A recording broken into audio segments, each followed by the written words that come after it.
करवा चौथ का शुभ मुहूर्त। इस साल करवा चौथ पर पूजा के लिए शुभ मुहूर्त 20 अक्टूबर 2024 की शाम 5:46 से शुरू होगा। यह मुहूर्त 7:02 तक रहने वाला है। इस दौरान आप विधि विधान से करवा माता की आराधना और कथा सुन सकते हैं। शुभ योग। पंचांग के अनुसार इस वर्ष करवा चौथ के दिन कृतिका नक्षत्र और व्यतिपात योग का निर्माण हो रहा है। साथ ही विष्टि वभ और बालव करण बन रहे हैं। इस दिन चंद्रमा वृषभ राशि में रहेगा। इस दौरान राहु काल का समय 16:20 से 17:45 बजे तक रहेगा। वहीं अभिजीत मुहूर्त सुबह 11:43 से 12:28 बजे तक रहेगा। पूजा विधि। करवा चौथ के दिन सुबह ही स्नान कर लेना चाहिए। इसके बाद साफ वस्त्रों को धारण करें। अब पूजा करने के लिए सभी सामग्रियों को एकत्रित कर लें। फिर घर के मंदिर की दीवारों पर गेरू से फलक बनाकर करवा का चित्र बनाएं। इसके बाद महिलाएं मुहूर्त के अनुसार पूजा स्थान पर अपना स्थान लें और करवा माता की कथा सुनें। कथा के बाद सभी बड़ों का आशीर्वाद लें और उन्हें शुभकामनाएं दें। शाम के समय आप एक चौकी लगाएं, उस पर लाल रंग का वस्त्र बिछाएं। फिर उस पर करवा माता की तस्वीर स्थापित कर लें और चौकी के पास एक दिया जलाएं। इस दौरान एक करवा चावल भरकर उसे दक्षिणा के रूप में रख दें। इसके बाद चांद निकलने के बाद चंद्रमा को अर्घ्य दें। फिर चंद्र दर्शन करें। इस दौरान इसी छन्नी से पति का मुख देखें। अब पति के हाथों से पानी पीकर व्रत का पारण करें। अंत में करवा को सास या किसी सुहागिन स्त्री को दे दें और उनके पैर छूकर आशीर्वाद लें। करवा चौथ की कथा। बहुत समय पहले की बात है।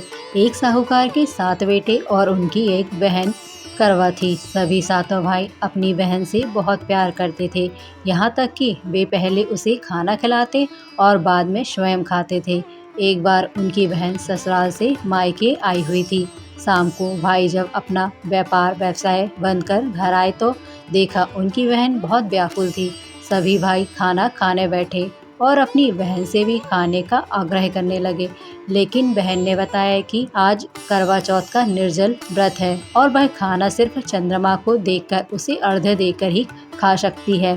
चूँकि चंद्रमा अभी तक नहीं निकला है, इसलिए वह भूख प्यास से व्याकुल हो उठी है। सबसे छोटे भाई को अपनी बहन की हालत देखी नहीं जाती और वह दूर पीपल के पेड़ पर एक दिया जलाकर छलनी की ओट में रख देता है। दूर से देखने पर ऐसा प्रतीत होता है कि जैसे चतुर्थी का चांद उदित हो रहा हो।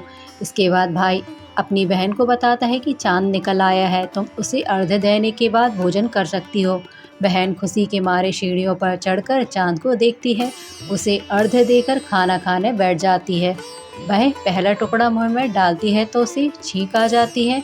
दूसरा टुकड़ा डालती है तो उसमें बाल निकल जाता है और जैसे ही तीसरा टुकड़ा मुंह में डालने की कोशिश करती है, उसके पति की मृत्यु का समाचार उसे मिल जाता है।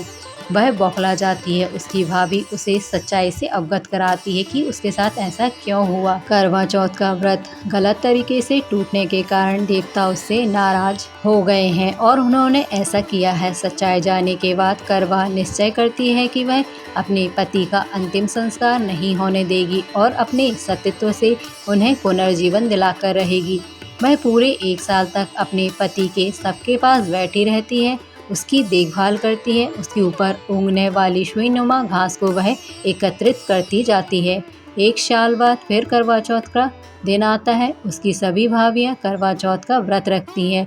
जब भाभी उससे आशीर्वाद लेने आती हैं तो वह प्रत्येक भाभी से यम सुई ले लो, पिया सुई दे दो, मुझे अपनी जैसी सुहागिन बना दो, ऐसा आग्रह करती है। लेकिन हर बार भाभी उसे अगली भाभी से आग्रह करने का कह चली जाती है। इसी प्रकार जब 6 नंबर की भाभी आती है तो करवा उससे भी यह बात दोहराती है। यह भाभी उसे बताती है कि चूंकि सबसे छोटे की वजह से उसका व्रत टूटा था, अतः उसकी पत्नी में ही सकती है कि वह तुम्हारे पति को दोबारा जीवित कर सकती है। इसलिए वह आए तो तुम उसे पकड़ लेना और जब तक तुम्हारे पति को जिंदा न कर दे उसे छोड़ना नहीं। ऐसा कह के वह चली जाती है।